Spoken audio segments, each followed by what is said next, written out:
नमस्कार दोस्तों। आज हम लोग एक नए टॉपिक पर डिस्कस करते हैं। जो लूपिंग से हम लोग स्टार्ट किए थे उसी लूप में आगे हम लोग आज नेक्स्ट एक कॉन्सेप्ट समझते हैं।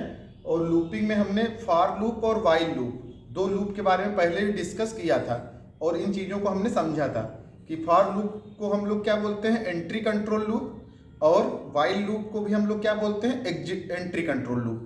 तो फॉर और वाइल दोनों लूप कैसे लूप थे, एंट्री कंट्रोल लूप। लूप के अंदर एंट्री तभी होती थी जब वहां पे कंडीशन ट्रू होती थी। अगर कंडीशन फॉल्स होती थी तो लूप के अंदर एंट्री नहीं होती थी।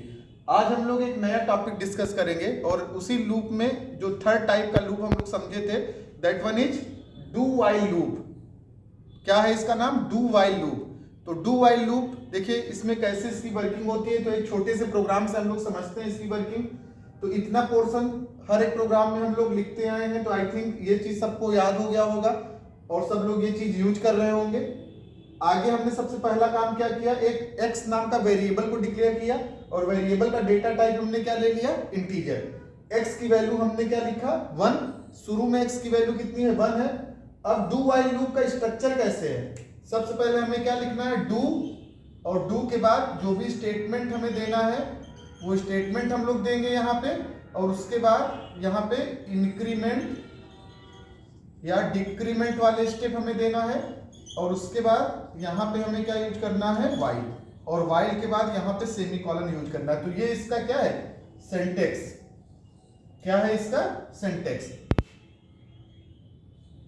ठीक है। तो डू वाइल लूप का सिंटैक्स कैसा है, डू के अंदर सारी प्रोग्रामिंग हम लोग करेंगे। अभी तक हम लोग वाइल लूप में क्या करते थे, वाइल के अंदर पूरी प्रोग्रामिंग करते थे। अब यहां पे क्या याद रखना है, हमें पूरी प्रोग्रामिंग का बॉडी ऑफ द लूप कहां देना है, डू के अंदर, ना कि वाइल के अंदर। और वाइल कहां क्यों यूज करना है, हमें कंडीशन को चेक करने के लिए। तो कंडीशन को हम अब बाद में चेक करेंगे, डू पहले ही हम लोग प्रोग्रामिंग करेंगे, प्रोग्रामिंग पार्ट देखेंगे। दूसरी इंपॉर्टेंट चीज, डू वाइल लूप कहां पे यूज होता है और ये कैसा लूप होता है, इसको हम लोग समझते हैं। तो डू वाइल लूप जो होता है उसको हम लोग वहां पे यूज करते हैं जहां पे किसी भी स्टेटमेंट को एटलीस्ट एक बार एग्जीक्यूट करना हो। कम से कम एक बार अगर हमें एग्जीक्यूट करना है कोई भी स्टेटमेंट, तो उसके लिए हम लोग कौन सा यूज करेंगे, loop, do while loop. Condition गलत हो या सही हो इससे मतलब नहीं है, ठीक। कंडीशन गलत हो रही है या सही हो रही है वो बाद में चेकिंग होगी अब, लेकिन स्टेटमेंट पहले एग्जीक्यूट हो जाएगा। तो जहां पे हमें ऐसी रिक्वायरमेंट हो रियल लाइफ में या कहीं पे भी कि मिनिमम एक बार जरूर एग्जीक्यूट हो, वन टाइम जरूर एग्जीक्यूट हो, वहां पे हम लोग किसका यूज करेंगे, डू और वाइल लूप का यूज करेंगे, ठीक। अब इसको हम लोग प्रोग्राम के थ्रू और समझते हैं तो और आपको बेहतर समझ में आएगा। तो x की वैल्यू हमने शुरू में क्या ले लिया है, 1, ठीक। अच्छा, ये वाइल लूप की टाइप का ही थोड़ा थोड़ा मिल रहा है, जिसमें इनिशियलाइजेशन अलग जगह पे, कंडीशन की चेकिंग अलग जगह पे, और इंक्रीमेंट डिक्रीमेंट वाला स्टेप अलग जगह पे करेंगे, ठीक। तो x की शुरू में वैल्यू हमने इनिशियलाइजेशन सबसे पहले कर लिया। तो इनिशियलाइजेशन आई थिंक सब लोग समझ रहे होंगे, इसको हमने कमेंट में लिख दिया इनिशियलाइजेशन। तो इनिशियलाइजेशन हमने क्या कर दिया, x की वैल्यू यहां पे क्या कर दिया, 1, ठीक। अब do body of the loop शुरू हुआ, तो बॉडी ऑफ द लूप में सबसे पहला काम हमने क्या कर लिया, हेलो सी प्रिंट कर लिया। अब हेलो सी प्रिंट कर लिया तो यहां पे एक बार क्या प्रिंट कर देगा, हेलो सी। अब देखिए आगे स्टेप क्या हो रहा है, इसको क्या मिलेगा, इस स्टेप बाद x की वैल्यू एक इंक्रीमेंट हो जाएगी। तो x की वैल्यू जो 1 थी एक इंक्रीमेंट हो गई, कितनी हो गई, 2, ठीक। अब देखिए यहां पे x इज लेस देन 6, तो क्या x की वैल्यू 6 से छोटी है, तो यहां पे इंक्रीमेंट वाला स्टेप है और यहां पे कंडीशन की चेकिंग वाला स्टेप है, ठीक। अब यहां पे ध्यान देने वाली बात क्या है, यहां पे कंडीशन की चेकिंग बाद में हो रही है ना कि पहले। अगर कंडीशन हम बाय मिस्टेक यहां पे गलत कर दें, जानबूझकर, जैसे मैंने गलत कर दिया, x इज ग्रेटर देन 6 हमने कर दिया, तो x की वैल्यू कितनी है, 1 है। तो 1 क्या है, 6 से क्या बड़ी है, गलत है स्टेटमेंट, लेकिन फिर भी एक बार ये जरूर एग्जीक्यूट हो जाएगा, फिर भी हेलो सी एक बार जरूर प्रिंट हो जाएगा। यहां पे कंडीशन बाद में चेक हो रही है, स्टेटमेंट पहले ही एग्जीक्यूट हो रहा है। तो ऐसी रिक्वायरमेंट जहां पे किसी भी लूप को एटलीस्ट एक बार हमें जरूर चलाना है, उस जगह हम लोग किसका यूज करेंगे, डू वाइल लूप का यूज करेंगे। तो यहाँ पे कंडीशन बाद में चेक हो रही, जैसे अब कंडीशन गलत हो गई, कंडीशन गलत हो गई तो आगे नहीं प्रिंट करेगा। लेकिन अगर हम कंडीशन ट्रू देंगे, कंडीशन सही देंगे, और कंडीशन में जैसे हमने लिख दिया x इज लेस देन 6, तो यहाँ पे ये बार बार तब तक चलता रहेगा लूप जब तक x की वैल्यू 6 से छोटी रहेगी। तो x की वैल्यू पहले 1 है, फिर x की वैल्यू एक इंक्रीमेंट होके 2 हो जाएगी, फिर एक इंक्रीमेंट होके 3 हो जाएगी, फिर एक इंक्रीमेंट होके 4 हो जाएगी, फिर एक इंक्रीमेंट होके 5 हो जाएगी, और फिर एक इंक्रीमेंट होगी। तो यहाँ पे 6 इज लेस देन 6 पे कंडीशन गलत हो जाएगा। तो यहाँ पे एक चीज ध्यान रखना है, do while loop at least 1 time जरूर एग्जीक्यूट होता है, कंडीशन गलत हो या सही हो उससे मतलब नहीं है। तो ये कंडीशन हमने कब कर दिया, अगर इस कंडीशन को हम लोग नहीं देंगे, गलत कर देंगे, तो हमेशा इनफाइनाइट लूप में ये चलता रहेगा, हमेशा के लिए चलता रहेगा। तो एक रुकने की कंडीशन हमें जरूर देनी है, चाहे वाइल लूप में, चाहे फॉर लूप में, और चाहे डू वाइल लूप में। अगर हम कंडीशन चेक नहीं करेंगे तो लूप हमेशा रिपीटेड टाइम चलता रहेगा और हमेशा चलता रहेगा, इनफाइनाइट टाइम चलता रहेगा। इसलिए हम लोग कंडीशन जरूर देते हैं। तो कंडीशन हमने क्या दिया, x इज लेस देन 6, मतलब ये कितनी बार लूप चलेगा, 5 टाइम। लेस देन 6 मतलब 1 से लेकर 5 तक। अगर लेस देन 11 कर देंगे, इसका मतलब क्या हो जाएगा, 1 से लेकर के 10 तक। ठीक, तो आई थिंक ये सारी चीजें आप लोग समझ में आ रहा होगा आपको। यहाँ पे कंडीशन 2-3 और चीजें ध्यान देना है। यहाँ पे x इज लेस देन 6 के बाद यहाँ पे वाइल के बाद सेमीकोलन लगा है, जबकि प्योर वाइल लूप जो शुरू में सबसे पहली क्लास में हमने पढ़ा था उसमें वाइल के बाद सेमीकोलन नहीं था, क्योंकि body of the while loop हमें कार्यक्रम कुछ करने थे, कुछ स्टेटमेंट एग्जीक्यूट करने होते थे। अब चूंकि इसके बाद स्टेटमेंट कोई नहीं है, इसलिए इसको सेमीकोलन या टर्मिनेटिंग सेमीकोलन से यहाँ पे टर्मिनेट कर देंगे। दूसरी बात, यहाँ पे डू के बाद सेमीकोलन देखिए हमने नहीं लगाया है, तो बाय मिस्टेक आप कभी भी डू के बाद सेमीकोलन मत लगाइएगा। डू को आप ऐसे छोड़ दीजिएगा, डू का बॉडी ऑफ द लूप कहां से कहां तक है, यहां से यहां तक है, जो तब तक एग्जीक्यूट होता रहेगा जब तक कंडीशन ट्रू होती रहेगी। ठीक, तो फॉर लूप और वाइल लूप दोनों कैसे लूप थे, एंट्री कंट्रोल लूप, जबकि डू वाइल लूप कैसा लूप है, एग्जिट कंट्रोल लूप। कैसा लूप है, एग्जिट कंट्रोल लूप। तो यहां पे हमने लिख दिया अभी एग्जिट कंट्रोल लूप। ठीक, तो दोनों लूप कैसे जो पहले पढ़ा था हमने, वो दोनों लूप एंट्री कंट्रोल लूप थे, फॉर और वाइल, और ये do while loop exit control loop है। आई थिंक आपको ये छोटा सा प्रोग्राम समझ में आ रहा होगा। अब इसके हिसाब से आप कोई भी प्रोग्राम बनाइए, 1 से लेकर के 10 तक प्रिंट कर लीजिए, 10 से लेकर के 1 तक प्रिंट कर लीजिए, आप मल्टीपल प्रोग्राम बना सकते हो। अभी हम लोग कौन कौन से प्रोग्राम बनेंगे, क्या क्या प्रोग्राम बनेंगे, उसका आगे डिस्कशन करेंगे। अभी केवल हम लोग तीनों लूप का एक परिचय देख रहे हैं, एक इंट्रोडक्शन देख रहे हैं कि वाइल लूप कैसे काम करता है, फॉर लूप कैसे काम करता है, डू वाइल लूप कैसे काम करता है, किस जगह कौन सा लूप यूज करना बेहतर होगा।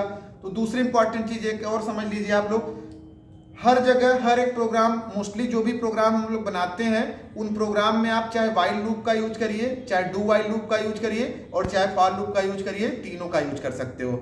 मोस्टली प्रोग्राम में आप सब प्रोग्राम आप सब लूप से बना सकते हो, लेकिन आप अपनी सुविधा के अनुसार और अपने रिक्वायरमेंट के अनुसार जहां पे जैसी चीजों की रिक्वायरमेंट होती है वहां पे वो लूप आप यूज करेंगे।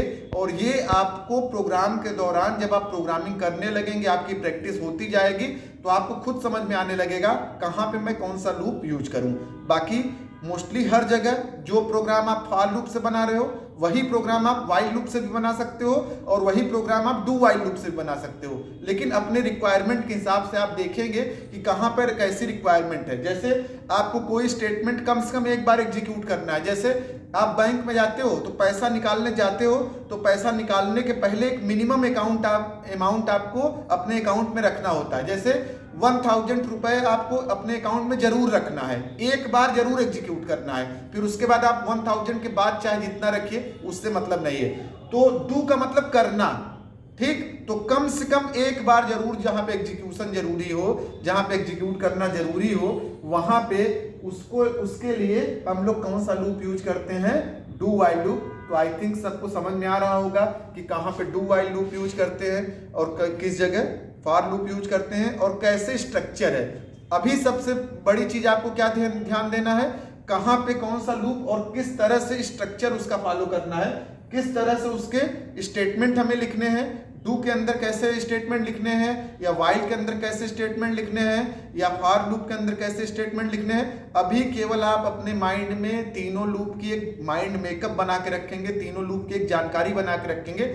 अभी प्रोग्राम कौन कौन से कैसे क्या बनेंगे उसके चक्कर में नहीं परेशान होंगे। इसलिए केवल हमने अभी छोटे छोटे प्रोग्राम बनाया है जिससे आपको लूप की वर्किंग समझ में आए। ठीक, एकदम स्मॉल प्रोग्राम हमने बना दिया, एकदम सिंपल प्रोग्राम बना दिया जिससे आपको एटलीस्ट डू वाइल लूप में हो क्या रहा है, वो वर्क कैसे कर रहा है, उसकी वर्किंग समझ में आए। तो अभी आपको केवल किस पे ध्यान देना है, तीनों लूप के वर्किंग पे। ठीक, अब तीनों लूप पे डिफरेंस भी पूछा जाता है एग्जाम में, जैसे वाइल लूप और डू वाइल लूप में क्या डिफरेंस है, फॉर लूप और वाइल लूप में क्या डिफरेंस है, बहुत बार पूछा जाता है। ठीक, तो आप दोनों के में डिफरेंस बता सकते हो। जैसे फॉर लूप और वाइल लूप में क्या डिफरेंस है, फॉर लूप में इनिशियलाइजेशन कंडीशन की चेकिंग, इंक्रीमेंट डिक्रीमेंट एक ही जगह कर सकते हो, और वाइल लूप में इनिशियलाइजेशन कंडीशन की चेकिंग और इंक्रीमेंट डिक्रीमेंट अलग अलग जगह पे कर सकते हो। या वाइल लूप और डू वाइल लूप में अगर डिफरेंस में पूछा जाए तो एक डिफरेंस तो आपके दिमाग में तुरंत आ जाना चाहिए कि वाइल लूप जो होता है वो एंट्री कंट्रोल लूप है, और डू वाइल लूप जो है वो कैसा लूप है, एग्जिट को कंट्रोल कर रहा है, कब एग्जिट करना है उसको कंट्रोल कर रहा है। और जबकि वाइल लूप और फॉर लूप कब एंट्री करना है, लूप के अंदर कब प्रवेश करना है, कब उसमें एंट्री करना है, उसको देख रहा था, उसको हैंडल कर रहा था। तो अभी आप माइंड मेकअप केवल तीनों लूप की वर्किंग देखेंगे, एकदम सिंपल प्रोग्राम बनाना सीखेंगे। उसके बाद हम लोग और प्रोग्राम भी बनाना सीखेंगे।